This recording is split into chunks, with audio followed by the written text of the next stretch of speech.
Multi-vector integration is Kazakhstan's chosen course of development. In the program, single market. Trees cannot grow vertically as high so as to reach the sky. This is a fact. However, no one is denying them the opportunity to expand horizontally. Branching out is also a way of growth and development. Hello, my name is Pavel Koktashev, and you are watching Single Market. In today's episode, small and medium enterprises and their big potential. Indicator, the situation on the construction market of the Eurasian Economic Union. School of the market. The company, Standard Cement, operating according to international standards. Medium and small businesses are a great resource with the help of which the economies of many countries developed. Today, when the global economy is experiencing a difficult period, small initiatives once again are gaining greater importance. How to adapt Kazakhstan's small and medium business sector to the new economic realities and to make it as vibrant as the streets of big cities. Our correspondent, Nadezhda Gordieva, brings us the report. Статистика знает все. Знает она и то, что 6 из 10... Almaty residents of an economically active age are engaged in small and medium businesses. More than 500,000 people are employed in this sector. Contributions of SMEs amount to 43% of the budget of this southern metropolis. However, the sector is operating in the current conditions of increased economic risk, which raises the issue of how to help small and medium businesses stay afloat. In every market economy, SMEs play the role of an anchor. Precisely this sector ensures the economy's development and serves as an indicator of the real state of affairs. With the growth of SMEs, revenues to the local budget increase, employment problems are resolved, and favorable conditions are created for the social sphere. Let's once again draw the popular analogy. In order to prevent a craft from drifting, the anchor has to be placed in a specific place, the surrounding environment of which is known. At the same time, the ship has to have all the necessary information. With regards to the small and medium business sector, this means knowing about state support programs. Today in Kazakhstan, a single program of support and development of SMEs is in place. Its financial agent, the Damu Fund for the Development of Entrepreneurship, and the operators are regional representative branches of the National Chamber of Entrepreneurs, Atamikian, and local mayors' offices. That is why these entities work closely together on issues of providing support to small and medium businesses. This entails provision of information, consultations, addressing pressing problems, and seeking ways to resolve them. One of the problems is probably that entrepreneurs have insufficient funds for collateral when they attempt to receive a loan. The second problem is the lack of access to or difficulty in obtaining financial resources. The Jibek Joly program has been operating in Almaty for a couple of years already. Within its framework, small and medium businesses can receive loans at annual interest rates of 7%. Recently, the fund presented its new financial instrument, Damu Micro. Within a period of 7 days, the entrepreneur gets the result of the bank's decision on the financing of their project. Regarding this program, I would also like to note that in the case that an entrepreneur faces the other problem, insufficient funds for collateral, for beginning entrepreneurs, the Damu Fund is ready to provide 85% of the amount of the collateral. For example, in order to receive a loan in the amount of 20 million tenge, the beginning entrepreneur has to provide only 3 million tenge as collateral. These are that very 15%. In addition, entrepreneurs have a choice of providing this collateral in the form of cash or property, which is used in the business project. Aside from optimization of financial instruments, small and medium businesses of Almaty can potentially rely on the support of local authorities. There is good niche for this in the comprehensive development plan of this southern metropolis. There are 7 priorities that have been set for the city's development, 3 of which are directly related to the business sphere. This is an economically sustainable city, a city for doing business and attracting private capital, a socially oriented city. Within the framework of the set priorities, the city of Almaty will be actively developing the model of public-private partnership. Its core is based on the mutually beneficial partnership of the state and the private sector on projects such as construction of socio-cultural entities, housing and utilities infrastructure, and urban infrastructure. There are more than 50 similar projects all across the city. The process of privatization can also serve as a growth incentive for businesses. At the same, it needs to be kept in mind that foreign entrepreneurs can also take part in this process. But overall, Almaty's entrepreneurs are comfortable with the prospect of this happening. We should welcome the arrival of foreign investors to our country so that they could set new standards and set a new tone for the level of competition. By the way, the most progressive managers of Almaty understand that in these conditions, higher standards will be set for local businesses as well. Perhaps entrepreneurs themselves in some aspects are not that ambitious. Maybe there is not enough domestic competition. We have the educational Bolashok program. It helps students become good specialists. Perhaps it makes sense to think about possible short-term programs for the training of entrepreneurs abroad. Concerning the amendments to the tax policy which are planned for 2017, entrepreneurs are of the opinion that the period of the crisis is not the most appropriate time for their implementation. If SMEs are the anchor of the economy, does it really make sense to set new rules for this sector when the ship is amidst a storm? In every game, it is presupposed that its rules are accepted by all the participants. And if some novelties or corrections are introduced, then they should not only be clear and transparent, but also rational. Otherwise, the game is not worth the candle. Nadezhda Gordieva, Yerlan Uralbekov, exclusively for Single Market. Our system of education is aimed at training the labor force rather than entrepreneurs. Thus, in our schools, universities, and colleges, we are just training labor force that is for hire. For example, courses for becoming a hairdresser teaches a person the trade, but we are not teaching this person that, for example, they could open up their own hair or beauty salon. That they could not just provide a means for earning money for themselves, but also create workplaces for other people, pay taxes, and earn a living as well. Платить налоги и сам себя еще и обеспечить. Во многих странах прямо на школьном уровне в школе есть предметы.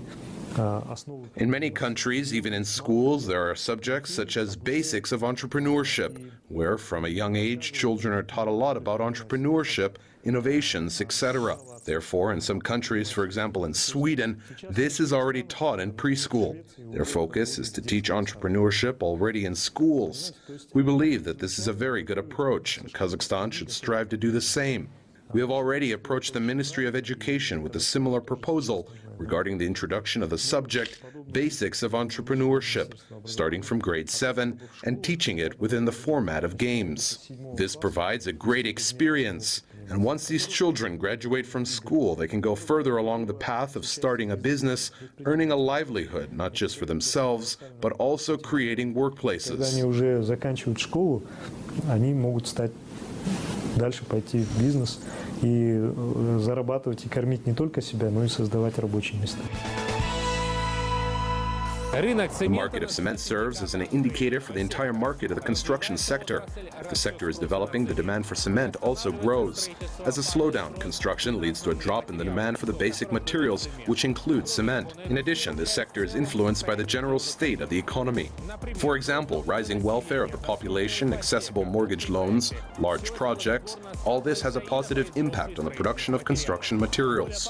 Our news navigator, Alexander Galiev, brings us the details on what is happening on the market for cement with the space of the Eurasian Economic Union. В 2015 году рынок цемента на In 2015, the market for cement in the Eurasian Economic Union was already experiencing tough conditions when negative trends of the global economy coincided with the decline of national economies. Russia, the largest player in the construction sector of the Eurasian Economic Union, produced 62 million tons of cement. This is 10% less than in 2014. The main importers of Russian cement are Kazakhstan with a share of 67% and Belarus 25%. According to experts, growth is not expected in Russia, neither in terms of production nor in export volumes. Belarus in 2015 produced 4.6 million tons of cement. Last year was particularly unfavorable for this sector of the country. For the first time in 15 years, a decline of 17.5% was observed in the production of cement. At the same time, Belarus is planning to expand the geography of its exports and to enter the markets of Eastern Europe, which would include Poland, Latvia, and Lithuania.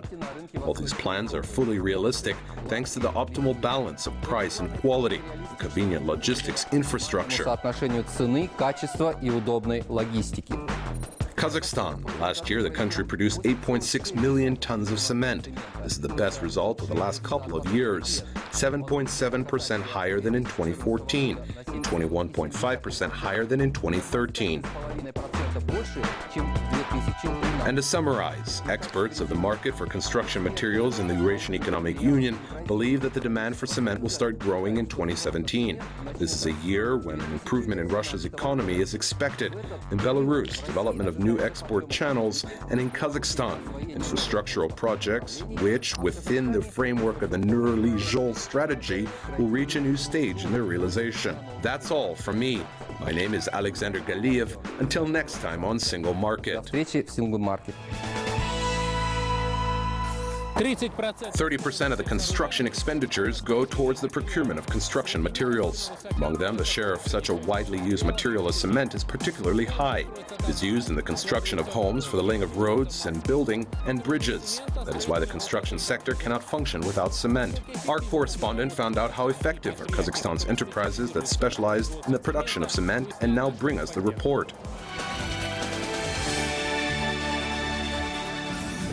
The enterprise, Standard Cement, is one of the largest and most capital-intensive investment projects on the territory of the South Kazakhstan region. The cost of the project, 16.3 billion tenge. The construction of this building commenced back in 2006, and already 4 years later, it was commissioned for use. Structurally, the plant is comprised of 2 production lines. The area of the plant's production line is 25 hectares. The construction of the second production line has already been completed and will soon be launched into operation. It occupies a territory of 52 hectares. The total capacity of the 2 production lines is 2 million tons of cement annually. This has allowed the plant to reach a leading position in the list of regional producers in this sector. Among other types of products, the plant also produced high durability M700 cement.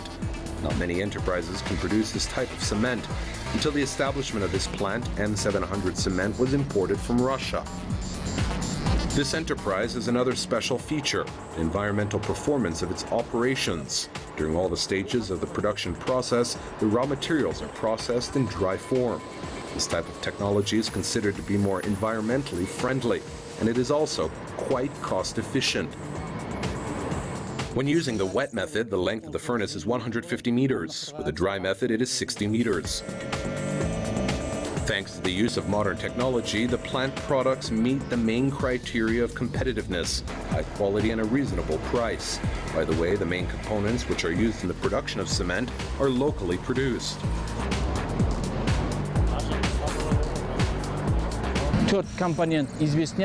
4 components are used as basic materials. These are limestone, coal, sand, and clay. Limestone and sand quarries are located about 75 kilometers away from here, in the Tulkubas region. We transport the raw materials using our own wagons.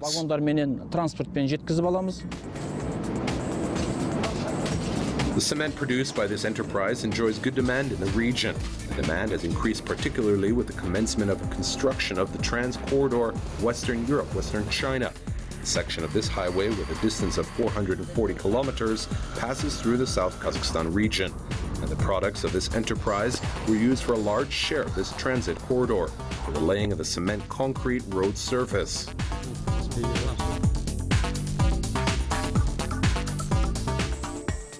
This plant also sees good prospects in the project Shymkent, hub of southern macro region. Following the city's general development plan, active construction work is taking place in Shymkent. This is especially noticeable in the northern part of the city, where a new business administrative center is being established. The tempos of its development allow this plant to supply not only this region with its products, but to also enter foreign markets. The Standard Cement enterprise already has established supply chains to the markets of Russia, Belarus, and Tajikistan, and is ready to expand the geography of its exports. Yuri Sai, Yerkebulan, Bikhmuhambet, Yerlan Uralbekov, South Kazakhstan region, exclusively for single market. That's all for today. My name is Pavel Koktashev. Kind reminder, all the episodes of our program are available on www.kazakh-tv.kz. Until next time on Single Market, a territory without borders.